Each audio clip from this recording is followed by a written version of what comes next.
कहते हैं सत्य से बढ़कर दुनिया में कोई चीज नहीं है, लेकिन जब वो सच आधा हो जाए तो इससे खतरनाक हथियार भी कुछ नहीं होता। और यही हाल हुआ है हाल ही में भारत बांग्लादेश की एक एग्रीमेंट को लेकर। दरअसल सोशल मीडिया पर बवाल मचा हुआ है। भारत के बीएसएफ और बांग्लादेश के जो बॉर्डर गार्ड्स हैं उनके बीच में हुए एक एग्रीमेंट को लेकर। दरअसल एग्रीमेंट ये है कि दोनों देशों ने तय किया है कि भारत करीबन 200 एकड़ अपनी जमीन बांग्लादेश को सौंपेगा, और ये खबर बिल्कुल सही है। स्क्रीन पर आप देख सकते हैं रिपोर्ट्स। इन रिपोर्ट्स में खुद बीएसएफ ने बताया है कि हम करीबन 200 एकड़ जमीन जो बांग्लादेश की बॉर्डर के साथ लगी हुई है वो बांग्लादेश को दे रहे हैं, और इस जमीन के सर्वे भी कर लिया गया है और जल्द ही ये हैंडओवर कर दी जाएगी। और इसी को लेकर बवाल मचा हुआ है। बांग्लादेश और भारत के बीच में जो इस समय टेंशन है, उसके बावजूद भारत ने कैसे अपनी 200 एकड़ बांग्लादेश को जमीन दे दी, ये लोगों का कहना है। इतना ही नहीं, सोशल मीडिया पे ये भी खबर फैलाई जा रही है कि अब से कुछ हफ्ते पहले बांग्लादेश की बॉर्डर पे उनके बॉर्डर गार्ड ने भारत बीएसएफ को रोका था बॉर्डर फेंसिंग करने से। दरअसल बांग्लादेश के अंदर जब मुश्किल पैदा हुई तो भारत में लाख रिफ्यूजी के आने का खतरा बढ़ गया, इसलिए बीएसएफ ने बांग्लादेश की सीमा के पास जो फेंसिंग का काम था तेज कर दिया था। लेकिन बांग्लादेश के बॉर्डर गार्ड ने भारत के बीएसएफ जवानों को ये करने से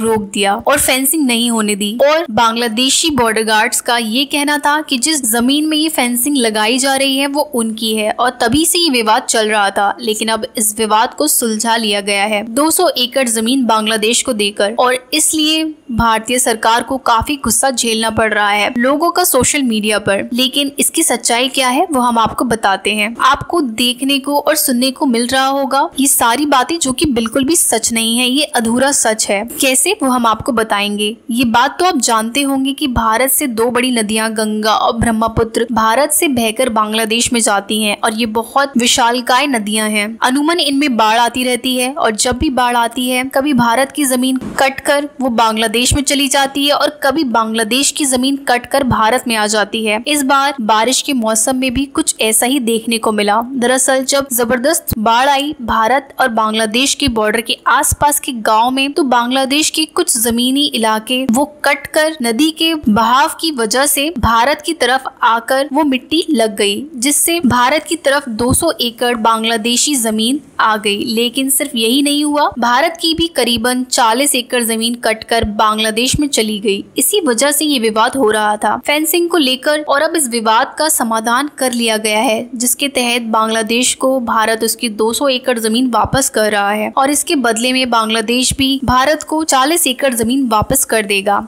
आपको बता दें ये दोनों देशों के बीच में एग्रीमेंट हुआ है कि जब भी ऐसा कुछ होता है तो दोनों देश की सेनाएं वो मिलकर एक सर्वे करेंगी। सर्वे के बाद जो जिसकी जमीन होगी वो वापस कर दी जाएगी। ये पहले से होता आया है, कोई नई बात इसमें नहीं है, और इस बार भी ऐसा ही हुआ है। साइंटिफिक तरीके से सर्वे करके सैटेलाइट इमेज का इस्तेमाल करते हुए जो जिसकी जमीन थी वो वापस कर दी गई है। और अब होगा ये जो फेंसिंग का काम रुका हुआ था वो फिर से चालू हो जाएगा। भारत बांग्लादेश की बॉर्डर को पूरी तरीके से सील करने की तरफ तेजी से बढ़ेगा। आप में से बहुत लोग सोच रहे होंगे कि हमें फिर भी जमीन वापस नहीं करनी चाहिए थी, भले ही हमारी 40 एकड़ उनकी तरफ चली गई, लेकिन उनकी भी तो 200 एकड़ हमारी तरफ आई। ऐसे में फायदा तो हमें था। लेकिन आपको बता दें कि ये प्रकृति है, ये नदी है। आज उनकी 200 एकड़ जमीन बहकर हमारी तरफ आ गई तो कल हमारी भी 400 एकड़ जा सकती है। ऐसे में ये एक एग्रीमेंट है जिससे दोनों देशों का फायदा होता है, और हम अपनी अपनी जमीन बनाए रखते हैं। आप चाहें तो हिस्ट्री जाकर देख सकते हैं, पहले भी भारत की बहुत सारी जमीन बांग्लादेश में गई है, उन्होंने भी हमारी जमीन को वापस किया है। और ऐसे में इस पर विवाद खड़ा करना इसका कोई तात्पर्य नहीं बनता। हालांकि सबके अपने अपने विचार अलग हो सकते हैं। बाकी आपकी इस बारे में क्या राय है, कमेंट सेक्शन में अपनी राय का इजहार जरूर करें। मिलते हैं आपसे अगली वीडियो में एक नई अपडेट के साथ। तब तक के लिए अल्लाह हाफिज।